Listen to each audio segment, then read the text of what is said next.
이렇게 저 성벽을 향해 달려갈 수 있는 소망이 넘치길 주님의 이름을 축복합니다. 오늘 말씀 제목은 사명이란 제목으로 은혜를 나누고자 합니다. 오늘 마태복음의 대단원의 마지막 부분인 이 마지막 유언, 예수님의 유언이자 그분께서 우리에게 주셨던 대사명, 지상명령, 이 말씀이 우리 안에 새겨지길 주님의 이름으로 축복합니다. 이 오늘 본문은 마태복음의 이 하나의 가장 축약된 내용이다 할 수 있는, 그래서 이 안에는 수많은 신학들이 다 들어가 있습니다. 마태복음에 특히 예수님이 이 지상 명령을 하시고 난 다음에도 사역이 있었죠. 근데 그 마태복음은 이 지상 명령 성천하시면서 하셨던 그 말씀만 딱 마치고 끝내는 이유는 이것이 가장 중요한 핵심이고 우리가 들어야 할 메시지임을 마태복음서는 우리에게 가르쳐 주고 있는 것이죠. 우리는 가끔 이것이 우리의 사명인데도 불구하고 우리는 이 사명을 잊어버리며 삽니다. 사람들의 일반적인 유언도 우리는 그것을 새기며 살아가고, 또 그 유언이 정말 우리의 삶에 잘 이루어지기를 소망하며 또 후손들이 그것을 새기며 노력하려는 자세가 있습니다. 그런데 예수님의 마지막 유언처럼 남겨주신, 지상에서 남겼던 마지막 명령을 우리는 얼마나 사명으로 섬기며 살고 있느냐, 우리는 생각할 때에 너무 오랜 세월 신앙생활하며 가볍게 넘어가는 부분이 있지 않나 생각해 봅니다. 주님께서 우리에게 가르쳐 주셨던 그 마지막 명령을 우리는 오늘 말씀으로 새겨야 합니다. 그리고 우리가 사명임을 깨닫고 그것을 마음에 온전히 새기고 우리 그 말씀대로 살아가려고 분투하며 노력해야 할 것입니다. 그래서 하나님께서 이 사명자에게 주시는 몇 가지 말씀, 메시지, 주제들이 있는데, 첫 번째는 사명자는 주님의 약속하신 곳으로 가야 한다라는 것이죠. 그래서 오늘 제자들이 이 16절 11제자가 갈릴리에 가서 예수께서 지시하신 산에 이르러, 아멘, 지시하신 산에 이르렀다. 예수님께서 이미 이들에게 먼저 내가 갈릴리로 갈 것이고 말씀하신 산이, 말씀하신 그곳이 있었다라는 거죠. 그리고 그들은 그 지시한 곳에 머물러 순종하고 나아가는 것을 보게 되는 것입니다. 그런데 여기서 몇 가지 우리가 재미난 사실을 오늘 성경은 기록하고 있죠. 첫 번째가 11제자입니다. 제자 중에 12명이었죠. 그러나 오늘 성경에서는 11명을 기록하고 있습니다. 우리가 알다시피 한 명이 낙오하게 됩니다. 그 한 명은 누구입니까? 가룟 유다입니다. 가룟 유다를 한마디로 표현한다면 세상의 욕심에 빠져서 또 자기의 목적과 예수님의 뜻이 다르다는 이유만으로 변절해버린 신앙입니다. 그는 열심당원이었죠. 누구보다 열심이었던 사람입니다. 민족의 해방을 위해서 그는 무엇이든 할 수 있는 사람이었습니다. 그럼에도 주님께서 해방시키는 의미와 자기가 해방한다는 의미가 달랐다는 것을 점점 주님을 쫓아다니면서 깨닫기 시작합니다. 주님이 우리에게 주셨던 자유, 주님이 우리에게 주셨던 해방은 죄에 관하여 해방하는 것을 이 가룟 유다는 육신의 민족의 해방으로 오해하고 쫓았던 것이죠. 여기서 우리가 주목해야 될 것은 우리가 신앙생활을 하면서 내 아집과 고집에 빠져서 주님의 뜻과 무관하게 살아가는 연약한 믿음이 있다는 것입니다. 자기가 열심으로 한다고, 자기가 열심으로 섬긴다고 하면서도 전혀 주님과 뜻이 합일되지 않는 사람들이 있습니다. 사랑하는 성도 여러분, 우리는 주님의 뜻에 합일하며 살아가고 있느냐, 우리는 살펴볼 수 있어야 합니다. 주님께서 우리에게 말씀하시고 우리에게 향하신 뜻하신 바가 있음에도 불구하고 우리는 여전히 신앙이 청소년 사춘기에 머물러 있는 연약한 사람들이 있다는 것입니다. 그죠? 사춘기를 2명 키우는 아버지의 입장에서 보면 힘듭니다. 어떨 때는 자녀들이 아주 친절한 것 같고 부모 말씀을 잘 듣는 착한 아이들 같은데 한순간 뭔가 기분이 나쁘거나 뭔가 화가 났을 때에는 한마디 하면 10마디가 날라오고 또 한마디로 그냥 확 내가 알아서 할게요 한마디로 그냥 우리는 침묵해야 했습니다. 이게 사춘기를 키우는 부모의 마음이죠. 어떨 때는 다 웬만하면 다 평안합니다. 그러다 한 번씩 왠지 이게 이렇게 부모에게 함부로 말하거나 덤비는 상황이 생겨나게 됩니다. 이게 우리는 사춘기라고 합니다. 사춘기가 점점 발달하면 뭐가 되죠? 갱년기가 됩니다. 갱년기는 사춘기의 10배라고 얘기합니다. 의학적으로. 그만큼 우리의 몸이 불균형하고 내가 조절할 수 없는 단계가 된다라는 겁니다. 실제로. 그래서 이 더위를 심하게 타거나 추위를 심하게 타거나 일단 내 몸의 환경에 적용하지 못하는 일들이 벌어지게 되죠. 그로 말미암아 내 기분이 왔다 갔다 합니다. 어떨 땐 기분 좋다가 하도 한순간 한마디에 상처받고 화가 나기도 하고 막 이런 조절이 되지 않는 시기가 우리가 갱년기라고 얘기합니다. 이런 불균형의 상황 속에서 하나님의 말씀대로 우리는 순종하기보다 내 기분에 따라 결정하는 여전히 사춘기 갱년기에 머물러 있는 연약한 상태의 우리의 영적 상태처럼 보이고 있습니다. 늘 어린아이처럼 주님 앞에 주세요 주세요라고만 기도하는, 깨어서 또 하나님 말씀대로 하나님이 우리에게 명령하시고 사명을 주셨음에도 불구하고 우리는 사춘기처럼 내가 알아서 할 테니 그냥 침묵하십시오 라고 반항하는 사춘기의 모습을 보일 때도 있습니다. 사랑하는 성도 여러분, 우리에게 가장 필요한 단어가 있다면 아멘입니다. 할렐루야. 우리의 삶에 가장 중요한 단어가 있다면 아멘입니다. 내가 그대로 믿습니다. 내가 그대로 순종하겠습니다. 내가 그대로 따르겠습니다. 아멘. 이 우리의 삶에 얼마나 있느냐 살펴보면 우리는 연약한 존재입니다. 오늘 이 11제자밖에 없는 이들, 자기의 고집과 아집대로 섬기겠다고 열심적으로 믿었던 그는 도리어 자기의 원하는 방법이 아닌 예수님을 보고 예수님을 배반하는 연약한 삶에 빠져버렸던 가룟 유다를 빼버리고 11제자만 모이는 그들의 모습을 바라봅니다. 그럼에도 11제자들은 모였습니다. 주님이 명령하셨고 말씀하신 그곳에 모였습니다. 사랑하는 성도 여러분, 지금 이 시대에 우리는 어디에 모여야 하겠습니까?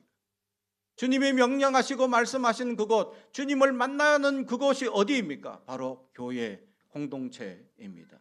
이곳에서 하나님의 말씀을 들을 수 있고 하나님의 임재를 경험할 수 있고 하나님의 역사를 우리가 묵상할 수 있는 이곳, 주님의 계시와 은혜가 무엇인지 깨닫는 이곳, 바로 교회 공동체. 우리는 아멘하고 매주마다 모여 하나님을 찬양하고 경배하고 높이며 만나는 시간이 될 수 있길 주님의 이름으로 축복합니다. 그러므로 우리는 오늘 이 시간 만나야 합니다. 주님이 나에게 찾아오셔서 나의 믿음을 내 열심에 빠졌다면 주님 앞에 아멘하게 하시고, 내가 주님 앞에 게을렀다면 주님 앞에 열심을 달라고 기도하는 만남을, 또 주님 앞에 연약했던 모든 죄악들이 오늘 회개함으로 떠나가는 역사를 경험할 수 있어야 합니다. 이곳에서 주님을 만나야 합니다. 그러기 위해서는 간절한 소망으로 주님 만나 주시옵소서라고 찾아와야 합니다. 지금 11제자들은 지금 주님이 십자가에 달려 돌아가신 이후에 부활하셨던 주님께서 역사하시고 함께하지만 오늘 성경에 보면 여전히 의심하는 제자들도 있었다 라고 말하고 있습니다. 그만큼 11 제자까지도 이렇게 의심하는 환경이었다면 얼마나 많은 사람들이 예수님의 부활을 제대로 믿지 못하는 환경 속에서 예수님께서 만나자 했던 그 당시에 얼마나 많은 사람들이 모일 수 있을까. 그럼에도 11 제자들은 아멘 하고 순종하여 주님을 만나기 위하여 그곳에 가게 됩니다. 사랑하는 성도 여러분, 지금 이 순간 우리가 주님을 만나 주시길 원하는 마음으로 우리는 이 교회 공동체에 모였습니다. 그리고 주님을 만나기를 소망하길 간절한 내 안을 된 부분 회복 치유함으로 생각하고 하는 부분 주님 만났을 주님 제대로 그렇죠. 무엇이 바로 18장의 몸을 받았다라고 주님께서 그러면 이전에 그러한 권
권세가 없었겠느냐라는 것입니다. 그렇지 않습니다. 그분은 모든 권세가 계셨습니다. 그럼에도 불구하고 이 땅에 육신이라는 제한을 가지고 이 땅에 오셔야 했던 그 주님은 모든 권세를 자신보다 지금 육신 안에 갇혔기 때문에 그 모든 권세를 제한해야 했던 것입니다. 그리고 이 땅에서 그가 할 수 있었던 제한된 역사임에도 불구하고 치유하시고 우리를 위하여 기도하시고 우리를 불쌍히 여기셨던 은혜를 우리는 성경을 통해서 많이 알고 있습니다. 심지어는 죽은 자도 살리시는 역사를 우리는 보게 됩니다. 제한되어 있는 역사 속에서도 주님은 이미 기적과 이적을 우리에게 베풀어 주셨다라는 것이죠. 그리고 십자가 주님의 사역을 완성하신 이후에 부활하시고 난 다음에 오늘 말씀처럼 당신의 모든 제한이 풀리고 온전히 모든 것이 회복되는 역사를 오늘 고백하고 있는 것입니다. 그렇습니다. 우리가 사명을 감당할 수 있는 근거는 예수님입니다. 우리가 사명을 감당할 수 있게 하시는 분도 예수님이십니다. 우리가 이 교회에 대한 미래를 꿈꿀 수 있는 것도 주님의 권세와 역사 때문에 가능합니다. 우리의 복음의 능력 또한 사람들을 변화시키고 예수 그리스도를 믿게 하는 역사도 예수님의 권세가 아니면 불가능합니다. 우리의 삶의 열매도 예수님의 권세에 달려 있다라는 것을 보여줍니다. 사랑하는 성도 여러분, 우리의 힘이나 우리의 능력이 아닙니다. 우리는 예수 그리스도로부터 오는 하늘과 땅의 권세를 가진 그 이름으로 우리가 기도하고 부르짖고 그분이 우리와 함께 하심으로 우리를 도우심으로 우리가 가능하다라는 것을 알아야 합니다. 그렇습니다. 이 땅에 어떤 것도 하나님의 권세가 없으면 우리는 불가능함을 알아야 합니다. 우리가 예수를 믿고 이렇게 살아가는 것 또한 우리의 힘이 아니라 주님의 권능과 권세임을 알아야 합니다. 또한 우리가 이 땅에 살아가며 우리에게 직장과 사업장을 주신 그래서 그곳에서 힘과 지혜를 발휘할 수 있는 것 또한 주님의 권세임을 알아야 합니다. 사랑하는 성도 여러분, 우리가 마치 우리의 힘으로 살아가는 줄 착각합니다. 우리는 한순간도 우리의 힘으로 살아갈 수 있는 존재가 아닙니다. 우리의 호흡조차도 조절하시고 우리의 생사를 주관하시는 하나님의 권능의 역사가 있음을 우리는 고백할 수 있어야 합니다. 그러므로 그 권능의 역사를 고백하고 그분의 권세에 아래 아멘하고 순종하는 자들에게 하나님은 예수 그리스도를 통하여 위대한 하나님의 역사를 우리에게 보여주시고 나타나신다라는 사실입니다. 사랑하는 성도 여러분, 그러므로 우리의 모든 삶의 근거, 또 사명의 근거, 우리가 살아갈 수 있는 근거는 예수 그리스도이십니다. 우리의 목표가 되시고 우리의 주제가 되어야 되고 우리의 삶의 모든 것이 되는 분이 바로 예수님이십니다. 그러므로 우리의 삶에 예수님이 없다면 우리는 아무것도 할 수 없는 것입니다. 우리는 전적으로 주님을 의지해야 합니다. 전적으로 주님께 의탁해야 합니다. 전적으로 주님께 모든 것을 맡겨야 합니다. 우리의 지혜, 우리가 가지고 있는 지식, 그 모든 것을 동원한다고 우리가 살 수 있는 것은 아닙니다. 하나님께서 살려주셔야 가능하고 하나님께서 날마다 새 힘을 부어주셔야 우리가 살 수 있다는 사실입니다. 세상의 많은 사람들은 자신의 힘으로 사는 줄 착각합니다. 하나님의 위대한 역사가 이 땅에 이루어지고 있음을 우리는 알아야 합니다. 그래서 성경에서는 시대를 분별하라라고 말씀하죠. 시대 속에 흐르는 하나님의 위대한 계획과 역사가 있기 때문이죠. 세상의 많은 사람들은 자기의 지식과 자기의 재능과 자기의 능력으로 사는 줄 착각합니다. 그렇지 않습니다. 이 세상은 하나님이 주관하시는 세상임을 우리는 고백해야 할 것입니다. 그것이 예수님께 달려있고 예수님의 권세임을 우리는 고백할 수 있어야 합니다. 그러므로 우리는 이 땅에 살아가는 그 모든 주체가 내가 아니라 주님이 내 안에 역사하시길 소망하며 살아가는 존재, 그것이 우리의 사명자의 힘의 근원이 여기에 있다라는 것을 고백하는 것입니다. 사랑하는 성도 여러분, 우리는 사명자입니다. 우리가 힘을 낼 수 있는 것도 예수님 덕분이고 우리가 힘을 발휘하는 것도 예수님 덕분입니다. 그리고 이 힘으로 말미암아 체험할 수 있는 것, 기적과 이적도 또한 예수님 때문입니다. 그러므로 우리는 예수의 이름으로 부르짖고 기도하는 것입니다. 예수의 이름의 권세는 위대한 권세가 있다는 것이죠. 왜냐하면 그분의 피 흘려 사하신 위대한 은혜가 우리 예수님의 이름 아래에 있기 때문입니다. 사랑하는 성도 여러분, 그러므로 믿음을 가지고 기도하십시오. 믿음을 가지고 부르짖으십시오. 믿음을 가지고 주님 앞에 소망하며 나아가야 합니다. 그러면 주님께서 지금도 우리의 그 믿음의 고백 아래에 예수의 이름의 권세로 기도하는 순간 역사가 시작되는 것입니다. 그리고 우리는 그 역사를 체험하고 고백할 수 있는 것이죠. 지금도 기적은 일어납니다. 지금도 기적을 베푸시고 지금도 기적과 우리의 소망 가운데 역사하시는 하나님의 은혜가 지금도 이루어지는 세상입니다. 우리에게 얼마나 그 기적을 경험하며 살아갈 수 있느냐라는 것은 예수님의 권세를 믿느냐라는 것에 달려 있기도 합니다. 그러므로 우리의 모든 것에 예수의 권세를 믿고 우리는 간절히 주님께 부르짖고 나아갈 수 있어야 합니다. 아무리 단단하게 막혀 있는 역사 세계일지라도 하나님이 역사하시는 그 은혜 가운데 누구도 빗나갈 수 없다는 사실을 우리는 고백할 수 있어야 합니다. 그러므로 우리의 모든 근거가 예수님 되어야 합니다. 그리고 예수님입니다. 그것을 고백하는 저와 여러분이 되길 주님의 이름으로 축복합니다. 세 번째, 우리의 사명은 제자를 삼아 주님의 말씀을 가르쳐 지키게 하는 것이다 라는 것을 오늘 19절 말씀으로 우리에게 말씀하고 있습니다. 그러므로 너희는 가서 모든 민족을 제자로 삼아 아버지와 아들과 성령의 이름으로 세례를 베풀고 아멘. 그렇습니다. 예수님께서는 마지막 대지상 명령으로 예수 믿게 하라라고 선포하신 것이 아니라 제자를 삼으라라고 말씀합니다. 믿게 해서 믿음에서 멈추게 하는 것이 아니라 제자는 뭡니까? 한 걸음 더 나아가 말씀의 가르침을 배우고 그 말씀대로 따라 순종하며 살아가는 사람을 제자라고 얘기합니다. 그렇습니다. 믿는 것에 멈추지 않고 더 한 걸음 한 걸음 나아가 예수님을 닮아가는 존재가 되는 것이 바로 제자된 삶입니다. 사랑하는 성도 여러분, 우리에게 그 제자를 삼으라고 주님께서는 우리에게 말씀해 주셨습니다. 믿으라고 말씀하신 것도 아니고, 이 제자를 삼으라라는 것은 우리에게 더 믿음의 한 걸음 더 나아가서 삶 속에 주님이 나타나야 하고, 우리의 생각 속에, 우리의 언어 속에 예수님이 드러나야 함을 보여주고 있습니다. 사랑하는 성도 여러분, 우리의 언어에, 우리의 행동 속에 예수가 있습니까?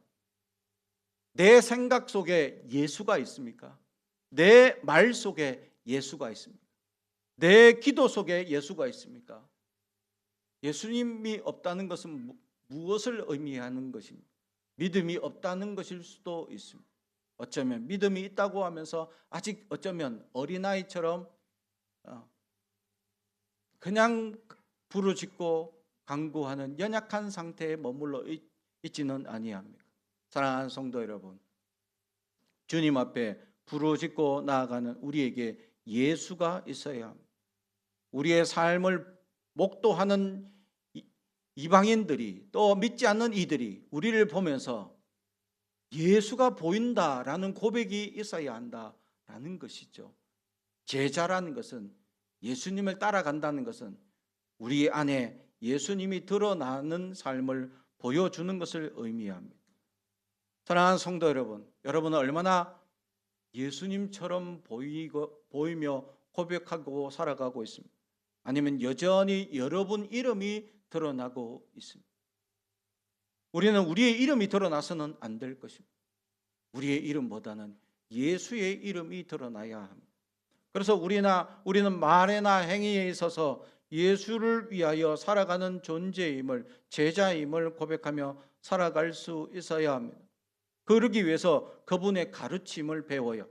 그분이 우리에게 말씀하셨던 수많은 가르침을 우리는 배우기 위하여 노력해야 합니다.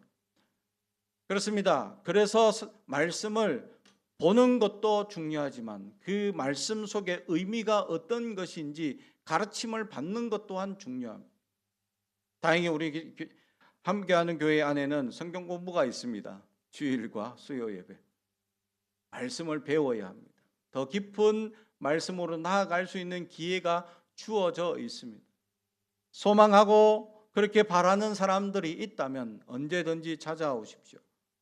그러면 말씀을 언제든지 저희들은 가르쳐 드릴 것입니다. 저와 원로 목사님이 있기에 더 많은 깊이 있는 말씀을 여러분들에게 가르쳐 줄 수 있습니다. 그리고 그 가르침은 훈련돼야 되고, 그 가르침이 우리 생활 속에 배워지기 위하여 트레이닝 되어야 한다라는 것이죠. 그렇습니다. 말씀이 생활 속에 드러나기 위해서는 그 말씀 속에서 훈련되어져야 한다라는 것입니다. 제가 영성에 관심이 있고 또 신대원에 있을 때 영성 수련에 가서 이렇게 수련을 할 때 그 입구에서 처음부터 가기 전부터 우리에게 요구하셨던 것은 기도로 준비하세요 라고 였고, 그리고 그 수련에 들어가는 입구에 뭐라고 되어 있냐면 지금부터 침묵입니다. 나올 때까지, 들어가서 나올 때까지 한마디도 육의 소리를 내지 마십시오 라는 거죠. 침묵하면서 무엇을 하냐? 끊임없이 기도하는 겁니다. 말씀을 보고 이 말씀 속에 하나님이 나에게 말씀하시는 메시지가 무엇인지를 깊이 있게 묵상하는 시간이었죠. 그때 하나님을 만나는 사람이 있고 어떤 사람들은 지루해하는 사람들이 있습니다. 여러분 어떻습니까? 우리는 하나님을 만나야 합니다. 주님의 음성을 들으며 주님께서 우리에게 따뜻하게 다가와 자상하게 다가와 우리의 아픔과 고통과 우리의 질문과 우리의 염려와 걱정을 맡아주시고 해결하시는 그분을 만나야 합니다. 그것이 바로 제자죠. 제자는 말씀을, 가르침을 받는 그들이 주님과 그 말씀 속에서 만나는 깊은 교제를 경험해야 한다라는 것이죠. 그로 말미암아 그 말씀을 통하여 우리가 훈련되고 그 말씀을 통하여서 우리가 준비되었을 때 우리는 변화가 시작될 수 있습니다. 그리고 제자가 된다는 것은 그 말씀대로 살아가려고 순종하는 사람들입니다. 그렇습니다. 가르침만 훈련되는 것이 아니라 그렇게 살려고 몸부림치는 자들이 제자입니다. 많은 사람들이 핑계댑니다. 소도 사야 하고 장가도 가야 하고 바쁘다고 핑계댑니다. 직장도 다녀야 하고 수많은 일들이 해야 된다고 바쁘다고 핑계댑니다. 그것은 핑계 변명일 뿐입니다. 주님 앞에 우리는 주님을 만나는 순간 우리의 모든 바쁜 일정 속에서도 주님을 만날 수 있고 주님과 교제할 수 있고 주님과의 깊은 은혜를 경험할 수 있다는 사실이죠. 우리는 그것을 간과하고 우리는 무조건 바쁘다고 핑계하며 지금까지 살아오고 있지는 아니합니까? 주님 앞에 열심과 열정을 가진 우리가 더욱 주님 앞에 나아가는 사람들이 될 수 있어야 합니다. 그리고 이 주님께 살아가는 이들은 어둠과 또 죄악된 세상과는 담을 쌓고 살아가는 존재이기 때문이죠. 사랑하는 성도 여러분, 내가 담을 쌓으려고 쌓는 것이 아닙니다. 내 안에 예수님이 찾아오시면 저절로 담이 쌓여지는 거예요. 어둠의 역사, 죄악의 역사는 나와는 전혀 상관없는 삶이 될 수 있기 때문이죠. 내가 그렇게 노력하는 것이 아니라 저절로 된다라는 것이죠. 그러므로 주님을 우리는 깊이 경험하고 그 가르침과 훈련 속에서 더 은혜를 소망하며 하나님의 말씀 속에서의 주님을 만나는 우리는 그러한 은혜를 경험하는 우리가 되길 주님의 이름으로 축복합니다. 한 걸음 더 나가 그렇게 살고 우리의 삶에 예수가 나타나기 시작하면 저절로 제자가 생겨나기 시작합니다. 우리 안에 예수를 만나고 싶어하는 사람들이 생겨나기 시작하죠. 그리고 우리와 함께 주님의 제자가 되기를 소망하는 자들이 일어나기 시작하는 것입니다. 그분이 만난 예수가 어떤 분인지 나도 궁금해서 같이 동행하기를 원하는 사람들이 생겨나기 시작합니다. 그분들의 공통된 고백들은 당신의 하나님, 당신이 믿는 그분을 나도 믿고 싶습니다 라는 고백을 듣게 됩니다. 사랑하는 성도 여러분, 들어보셨습니까? 그런 고백을. 당신이 믿는 하나님, 당신이 따르는 그분, 나도 따라 살고 싶습니다. 나도 믿고 싶습니다. 당신이 다니는 그 교회에 나도 가고 싶습니다. 많은 교회가 있고 많은 목사님들이 있고 많은 말씀들이 넘쳐나지만 내가 따르는 그 주님, 내가 만난 그 예수님, 그와 함께 동행해서 그와 함께 교제하며 함께 예수님 안에서 교제하는 그 만남을 이루어가고 싶은 제자가 만들어지고 있다라는 사실이죠. 사랑하는 성도 여러분, 여러분 안에 그러한 은혜가 있길 주님의 이름을 축복합니다. 제자를 삼는 역사는 어떻게 너 내 제자되라, 너 제자 될 수 있니? 라고 하는 것이 아니라 자연스럽게 예수님을 드러내고 말에나 일에나 생각에 예수님이 나타나다 보니 나는 예수님의 제자가 되어 있고 그렇게 살고 있는 모습이 다른 예수를 믿지 않음에도 그 삶이 부러워지고 그 삶이 좋아지고 그 삶이 무언가 신령한 것이 있어 보이는, 그래서 내가 믿는 예수님, 네가 믿는 하나님을 나도 경험하고 싶습니다 라는 고백을 듣게 되고 전도가 아주 쉽게 자연스럽게 되는 사람들이 있더라라는 것이죠. 수많은 믿음의 사람들이 있습니다. 그러나 이중적인 삶을 살면서 가정과 직장에서 또 교회에서 삶이 삼분화되어 있는 사람들이 많이 되어 있습니다. 우리는 어떻습니까? 나는 하나가 돼야 합니다. 교회에서나 가정에서나 직장에서나 나는 나 그대로 내 안에 예수님만 드러나고 그렇게 보여지는 삶이 될 수 있어야 되는데 직장에서 다르고 가정에서 다르고 또 교회에서 다루는 그런 사람들이 있죠.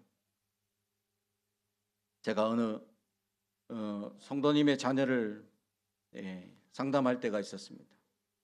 우리 아버지요, 밖에서는 그렇게 친절합니다. 근데 집에 와서는 그렇게 친절하지 않더라고요 라고 불평을 내셨습니다. 그렇습니다. 밖에서는 그렇게 사람들에게 친절하면서도 집에서는 불친절한 사람들이 있죠. 그런데 또 반대로 집에서는 그렇게 친절한데 다른 사람들한테는 그렇게 불친절한 사람들이 있습니다. 우리는 하나가 되어야 합니다.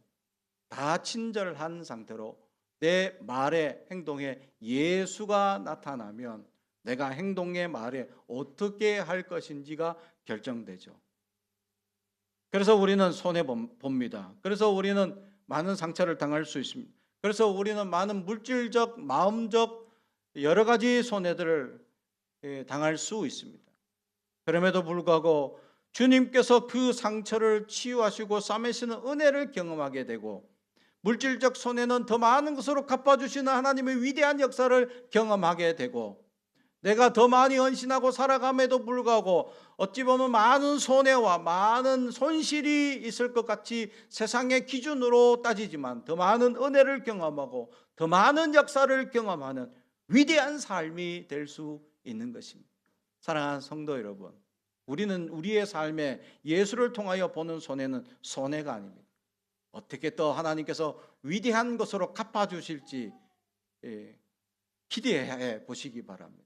하나님 반드시 갚아주십니다. 더 많은 것으로 세워주시고 내 당대가 아니면 내 자손들에게도 더 많은 은혜로 채워가십니다. 그러므로 우리는 우리의 삶에 손해는 없습니다. 더 많은 은혜가 있을 뿐입니다. 할렐루야. 그래서 우리는 은혜의 삶을 경험하는 사명자. 그래서 사명자는 예수만 나타나야 합니다. 마지막으로 사명자에게는 항상 동행하시는 주님을 고백하게 됩니다. 20절, 내가 너에게 분부한 모든 것을 가르쳐 지키게 하라. 볼지어라 내가 세상 끝날까지 너희와 항상 함께 있으리라. 아멘. 세상 끝날까지 우리와 함께 하시는 주님의 고백을 듣게 됩니다. 그분의 이름 또한 임마누엘, 우리와 함께 하시는 주님이십니다. 우리는 이 땅에 수많은 아픔과 연약함이 있음을 잘 알기에 주님은 동행해 주시겠다 말씀하십니다. 우리의 연약함에 빠지기 쉬운 존재임을 아시기에 우리는 우리와 동행해 주시겠다고 하십니다. 우리는 이 땅에 예수의 이름으로 살면 수많은 손해와 아픔을 경험하기 때문에 우리와 동행해 주시겠다고 말씀합니다. 그렇습니다. 주님이 동행하시면 그 모든 손해, 그 모든 연약함은 도리어 더 많은 은혜와 역사를 체험하는 감격과 은혜로 넘치는 삶이 될 수 있다라는 것이고, 이런 우리의 삶이 늘 하나님 앞에 동행하며 살아갈 수 있는 우리의 영적 상태가 아님에도 불구하고 주님은 우리와 함께 주신다라는 것입니다. 사랑하는 성도 여러분, 우리에게 자녀가 있을 때, 자녀가 어릴 때나 또 자녀가 장성할 때나 부모의 마음은 한결같지 않습니까? 그들이 어디에 있거나 늘 건강하고 잘 되는 마음. 그런데 부모의 품에 있을 때, 부모 말을 잘 들을 때나 또 점점 사춘기가 들어서 부모 말을 안 듣고 자기 마음대로 살겠다고 나가 있거나, 심지어는 지금 예수를 잘 믿다가 안 믿는 자녀일지라도 우리가 그들과 단절합니까? 더 안타까운 마음으로 그들을 사랑하고 애타고 있지 않습니까? 탕자가 돌아오기를 소망하는 마음으로. 사랑하는 성도 여러분, 우리가 항상 주님과 동행하며 살지만 우리가 연약한 중에도 주님은 우리와 함께 하십니다. 우리의 삶을 지켜주시고 우리의 삶 가운데 수많은 환난 풍파 속에서 우리에게 역사하시길 원합니다. 그러므로 그 주님의 위로를 받으시고 주님의 은혜를 경험하는 우리가 되기를 주님의 이름으로 축복합니다. 주님의 위로와 은혜를 통하여 우리는 모든 연약한 것들이 해결되고 다시 이루어지며 해방되고 치유됨을 고백할 수 있어야 합니다. 주님이 우리와 함께 하겠다는 것은 모든 것을 책임지겠다라는 말씀입니다. 주님이 우리의 삶을 책임지십니다. 우리의 삶을 이끄시고 우리의 삶에 있어야 할 필요들을 채워주시고 우리의 삶에 있어야 할 사람과의 관계를 연결하시고 우리의 삶에 있어야 할 우리의 모든 일들을 책임져 주시겠다라는 말씀입니다. 우리는 그때에 아멘 하고 주님과 동행하며 살아가는 하나님의 사람들이 되길 주님의 이름으로 축복합니다. 우리를 책임져 주시고 우리의 모든 것들과 동행해 주시는 그 은혜, 그러므로 우리에게 있는 모든 문제와 어려움들이 주님과 동행함으로 해결되고 모든 것이 해방되고 죄의 권세 아래에 있는 모든 연약함에서 자유함을 얻게 되고 진정한 은혜를 누리는 하나님의 사명자로 살아갈 수 있다라는 것이죠. 할렐루야. 그래서 사명자로 살아갈 수 있는 이유가 주님의 동행이기 때문입니다. 사랑하는 성도 여러분, 주님은 지금도 우리와 동행하십니다. 우리의 아파하거나 우리가 힘들어하거나 우리의 눈물 속에도 동행하십니다. 우리의 연약함 속에 동행하시고 우리가 기뻐하는 것을 기뻐하시고 우리가 눈물 흘리는 것을 누구보다 아파하시고 우리의 가장 힘든 것을 누구보다 힘들어하시는 분이 주님이십니다. 그 주님의 동행을 누리며 주님의 그 은혜를 누리며 사명으로 감당할 수 있는 우리가 되길 주님의 이름으로 축복합니다. 기도하겠습니다. 사랑과 은총이 가득하신